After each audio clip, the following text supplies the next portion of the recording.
Hello বন্ধুরা, সবাই কেমন আছো? আজকে আবার একটি নতুন ভিডিও নিয়ে তোমাদের সামনে চলে এসেছি। আজকে ভিডিওর বিষয় হলো যে 23শে জুলাইয়ের যে বাজেট আসছে, সেই বাজেটে আমাদের কি স্ট্র্যাটেজি হওয়া উচিত সেইটা নিয়েই মূল ভিডিও। আজকে 22শে জুলাই, আজকে একটা ইকোনমিক সার্ভে হবে। তার বেসিসের উপর যারা লং টার্ম, শর্ট টার্ম বা মিড টার্ম যে ধরনের ইনভেস্টারই হোক না কেন বা ট্রেডার যারাই হোক না কেন, কালকে তাদের কি স্ট্র্যাটেজি হবে সেটা নিয়ে আজকের মূল ভিডিওর বিষয়। তো ভিডিওতে আমরা বেশি না বকে ডাইরেক্ট আমরা টপিকে চলে যাব যে কি করা উচিত আমাদের কালকে। তার জন্য আমরা গুগলে চলে যাব। তো এখানে আমরা প্রথমে দেখে নেব যে কালকে আজকে কি হবে। আজকে আমরা দেখতে পাচ্ছি যে 22শে জুলাই একটা ইকোনমিক সার্ভে হওয়ার সম্ভাবনা রয়েছে, মানে হবে। এবং কালকে একটা ফুল ফেজের বাজেট পেশ হবে 23শে জুলাই। তো এর আগেও একটা বাজেট পেশ হয়েছে, সেটা ভোটের আগে, এবং সেটা ফুল ফেজেড বাজেট ছিল না। তাই জন্য যেহেতু একটা নতুন জোট সরকার তৈরি হয়েছে, তার সাপেক্ষে এই 23শে জুলাই একটা ফুল ফেজেড বাজেট পেশ হবে। তো অনেকেই আমরা খবরে শুনছি একটা নতুন ট্যাক্স সিস্টেম আসতে চলেছে, কেউ কারো শুনছি রেলে ভালো ইনভেস্টমেন্ট হবে, ইভি সেক্টরে ভালো ইনভেস্টমেন্ট হবে, টেকে ইনভেস্টমেন্ট হবে, এরকম নানা জায়গায় শুনছি। আমরা এত সবে কান দেব না। যা ইনভেস্টমেন্ট হবে, যা হবার তা হবে। আমরা মূলত একটা জিনিস ফলো করব। আমি আগেও বলেছি, যখন আমার আগের ভিডিও যারা ফলো করছো তাদেরকে বলেছিলাম যে ভোটের রেজাল্টের ঠিক আগে আমি একটা ভিডিও করেছিলাম, সেখানে বলেছিলাম ভোটের রেজাল্টের সময় খুব মার্কেট ভোলাটিলিটি থাকবে, এবং এবং সেটা হয়েছে। এবং এটাও বলেছিলাম ভোটের রেজাল্ট বাড়ি যাবার পরের সপ্তাহ থেকে তোমরা একটা ভালো র্যালি পাবে। যারা আমার কথা শুনে ইনভেস্টমেন্ট করেছিলে, তো সেটা short time, long time, mid time, যে ধরনের ইনভেস্টার হোক না কেন, তারা ভালো প্রফিট পেয়ে গিয়েছো, এবং তারা প্রফিট বুক করেছো বা ট্রেল করে চলেছো। তো তাদের জন্য খুব ভালো। এবং ঠিক অনুরূপভাবে আমরা আবার দেখতে পাচ্ছি যখন বাজেট আসছে, এবং এটা প্রতি বছরই হয়, বাজেটের ঠিক আগে মার্কেট আইসোলেটেড হয়ে গেল, এবং ঠিক এক দুদিন আগে মার্কেট একটা রেঞ্জ বাউন্ড ভালো মুভমেন্ট দিয়ে আজকে নিচে শুরু হয়েছে। আজকের মার্কেটটা তোমরা দেখতে দেখতে পাচ্ছ অনেকটা নিচে শুরু হয়ে উপরের দিকে যাওয়ার চান্স করছে। এবং আজকে আমার প্রেডিকশন হচ্ছে যে আজকের মার্কেট 24,661 ক্রস করার সম্ভাবনা কম, বা যদি ক্রসও করে এর কাছাকাছি থাকবে, মানে খুব উপরে যাবে না। আর যদি নিচেও আসে, যদি নেগেটিভ রিপোর্ট আসে, তো এর নিচেই থাকার সম্ভাবনা তখন থেকে যায়। তো যাই হোক না কেন, আজকে মার্কেটে ইনভেস্টারদের জন্য কোনো কিছু অ্যাডভাইস থাকবে না। ইনভেস্টারদের জন্য কালকে অ্যাডভাইস হচ্ছে যে মার্কেট কালকে যখন খুলছে, যে পজিশনেই খুলুক না কেন, তোমরা একটা জিনিস ফলো করবে যে কালকে 12:30-এর পর মার্কেট কোন দিকে মুভমেন্ট হচ্ছে, মানে বাজেট পেশ হবার পর। অবশ্যই যদি একটা র্যালি উপর দিকে যাওয়া শুরু করে, সেই র্যালিকে ফলো করবে। কারণ প্রতিবারে বাজেট যেদিন পেশ হয়, সেই দিন মার্কেট উভয় দিকে র্যালি আমরা দেখতে পাই। বেশিরভাগ ক্ষেত্রে মার্কেট কখনো প্রথমে শুরু হয়ে নিচের দিকে যায়, আবার উপর দিকে যায়, আবার উপরে হয়, নিচে যায়। তাই জন্য বলবো, যারা লং টাইম বা শর্ট টাইম বা মিড টাইম যারা ইনভেস্ট করতে চাও, তারা অবশ্যই এই পয়েন্টটাকে ফলো করবে। 24,661-র উপরেও যদি কালকে খোলে বা এর নিচেও খোলে, তো এর কোন দিকে র্যালি দিচ্ছে, এবং সেটা 12:30-এর পর যদি আপ ট্রেন্ড র্যালি দেয়, তাহলে তোমরা লং পজিশন করো। আবার নিচের দিকে দেয়, তাহলে হোল্ড করো। কারণ নিচের দিকে দেওয়ার কিছু যদি আসে, যত দূর আসবে সেই পর্যন্ত তোমরা ওয়েট করবে, এবং তারপরে আবার আপ ট্রেন্ড যাবে। এবং যারা ট্রেডারদের ক্ষেত্রেও একই কথা বলবো।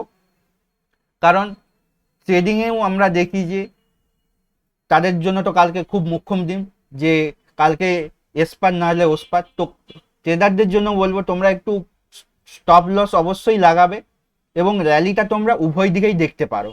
যে আবার একমুখীয় র্যালি হতে পারে, কারণ আজকে তোমরা যদি র্যালি নাও দেখতে পাও, যে সাইড ওয়ে মুভমেন্ট হয়ে রয়ে যায়, কালকে তোমরা নিশ্চিতভাবে একটা র্যালি দেখার সম্ভাবনা থাকে।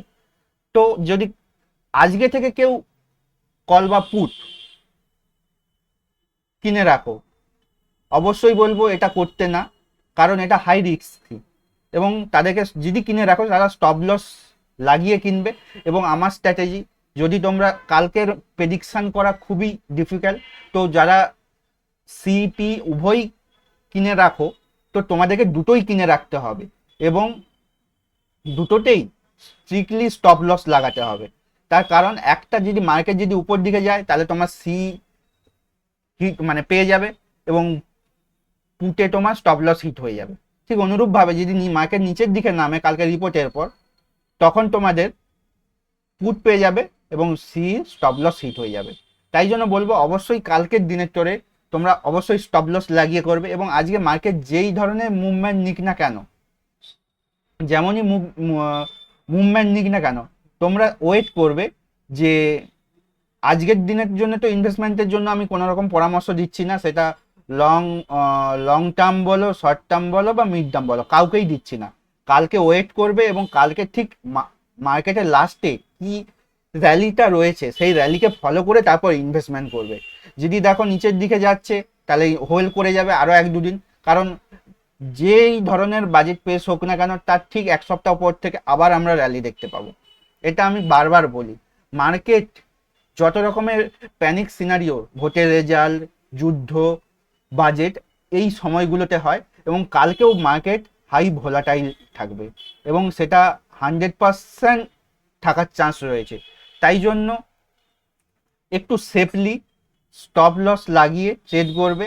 এবং আজকে আমি কোনো ধরনের স্টক বলছি না, আমি কিভাবে পোর্টফোলিও তৈরি করতে হয় আমার আগের ভিডিওতে তোমাদের বলে দিয়েছি এবং সেই পোর্টফোলিও ধরে যারা ইনভেস্টমেন্ট যদি কেউ করে থাকো তো তারা এখন সেই পোর্টফোলিওর প্রফিটটা আশা করি বুঝতে পেরে গেছো। আর যারা করনি বা জানোনি তারা ফিরে গিয়ে আমার আগের ভিডিও দেখতে পারো এবং সাথে দেখতে পারো তাতে আমার কী কী স্টক নেওয়া ছিল বা কিভাবে আমি করতে বলেছিলাম এবং সাথে সাথে স্টপ লস কীভাবে লাগাতে বলেছিলাম, সেইগুলো যদি তোমরা লাগিয়ে থাকতে এই যে ভোটের রেজাল্টের পর 1 মাস বা 2 মাস যে এই যে র্যালিটা তোমরা খুব ভালোভাবে ক্যাচ করতে পারতে। তো সেই সব কথা বলে তো আর লাভ নেই। তো কালকে আমাদের একটাই স্ট্র্যাটেজি থাকবে, মার্কেট ওপেন হবে, মার্কেট ওপেন হওয়ার পর আমরা হোল্ড করব, যে দেখব কি পজিশনে রয়েছে। 12টা 30 হবে, 12টা 30-এর পর যারা ট্রেডার তাদের জন্য একটা র্যালির সম্ভাবনা থাকছে, একেবারে হবেই কেউ বলতে পারে না। র্যালি আপ ট্রেন্ড গেলে up trend rally, down trend গেলে ডাউন ট্রেন্ড র্যালি, যে র্যালি যাবে তোমরা সেই র্যালিতে উঠে পড়বে এবং প্রফিট বুক করে নেবে। এবং যারা লং টার্ম, শর্ট টার্ম এবং মিড টার্ম, এই 3 ধরনের ইনভেস্টারদেরকেই আমি বলছি তোমরা 12টা 30 থেকে 3টে অবধি, 12টা 30 থেকে 3টে অবধি তোমরা ওয়েট করবে। এই 3টের কাছাকাছি সময় এসে দেখবে মার্কেট কোন দিকে মুভমেন্ট নিচ্ছে, তারপরে তোমরা সেই দিকে মুভমেন্ট নিতে পারো। যদি দেখো মার্কেট ডাউন ট্রেন্ড যাচ্ছে তো কিছু করার দরকার নেই, হোল্ড করে যাবে, আবার উপর দিকে যখন যাবে তখন তোমরা ইনভেস্টমেন্ট করতে শুরু করবে। কিন্তু যদি দেখো উপর দিকেই যাচ্ছে তো ডাইরেক্ট কিছু না ভেবে আবার একটা ভালো র্যালির জন্য তোমরা মানে এন্ট্রি নেওয়ার জন্য, ফ্রেশ এন্ট্রির জন্য নিতে পারো। এবং আমি সবসময় বলি যখন মার্কেট আইসোলেশন ফেজে থাকে সেই সময় ধীরে ধীরে এসআইপি পদ্ধতিতে ইনভেস্টমেন্ট করতে।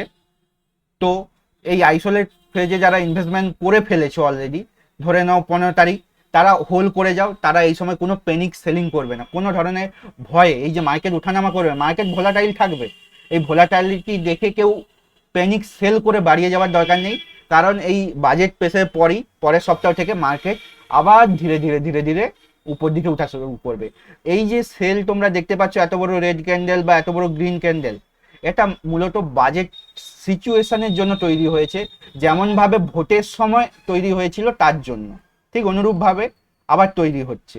তো যেহেতু এটা জোট সরকার, তো সেই জন্য কিছু কিছু মানুষের মধ্যে পজিটিভ থিঙ্কিং আসছে যে বাজেট ভালো রেজাল্ট করবে, তার জন্য আপ ট্রেন্ড যাচ্ছে। আবার কিছু কিছু ট্রেডার বা ইনভেস্টারদের মনে নেগেটিভ আসছে, তারা আবার নিচে নিয়ে আসছে। তো মার্কেট এইভাবেই চলে। তো যারা এই ফেজে, এই যে আইসোলেটেড ফেজটা, ধরে নিন আমরা যদি এখানে দেখি যে 10ই জুলাই থেকে যারা ইনভেস্টমেন্ট করছো লং টার্ম বা মিড টার্মের জন্য, তারা এই সময় এই ক্যান্ডেলটা দেখে, এই যে বড় রেড ক্যান্ডেলটা দেখে কোনোভাবে প্যানিক সেল করে বাড়িয়ে যাওয়ার দরকার নেই। তোমরা হোল্ড করো, ওয়েট করো, আবার যখন বাজেট পেশ হয়ে যাবে, সেটা যদি ডাউন ট্রেন্ডও হালকা আসে তারপরেই আবার আপ ট্রেন্ড যাবে।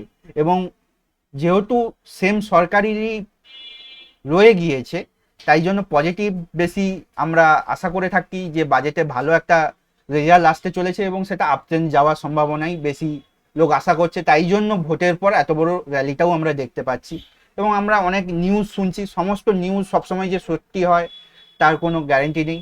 অনেকে বলছে ট্যাক্সে ভালো কোনো খবর আসতে পারে, ইভি সেক্টরে ডেভেলপ হতে পারে, বা রিনিউয়েবল এনার্জিতে, ব্যাটারি সেক্টরে, এইসব বিভিন্ন সেক্টর ওয়াইজ, বা আর আবার ধরে নিন যে ইনফ্রাস্ট্রাকচার স্ট্রাকচারে ডেভেলপ হতে পারে। এইসব বিভিন্ন জায়গায় ডেভেলপ হওয়ার কথা আমরা শুনছি, কিন্তু এই सुनी सुनाई बातों पर हम यकीन नहीं करेंगे, विश्वास नहीं करेंगे। हम बजट फुल देखेंगे, उसके बाद जिस साइट पर रैली होगा उस साइट का रैली हम फॉलो करेंगे। तो আজকে এই অবধি, আবার পরবর্তী কোনো নতুন ভিডিও তোমাদের সাথে দেখা হবে। যদি ভিডিওটি ভালো লাগে, ইনফরমেটিভ লাগে, তোমরা লাইক শেয়ার সাবস্ক্রাইব করতে ভুলবেন না। এবং যদি তোমরা আরও কোনো ধরনের স্টক সম্পর্কে জানতে চাও সেটাও তোমরা কমেন্ট বক্সে লিখে জানাবে, আমি পরের কোনো নতুন ভিডিওতে তোমাদের সেই সম্পর্কে বলে দেব। আজকের মতো এই অবধি, টাটা বাই বাই। সবাই ভালো থাকবে এবং সেফ থাকবে এবং প্রফিটেবল থাকবে।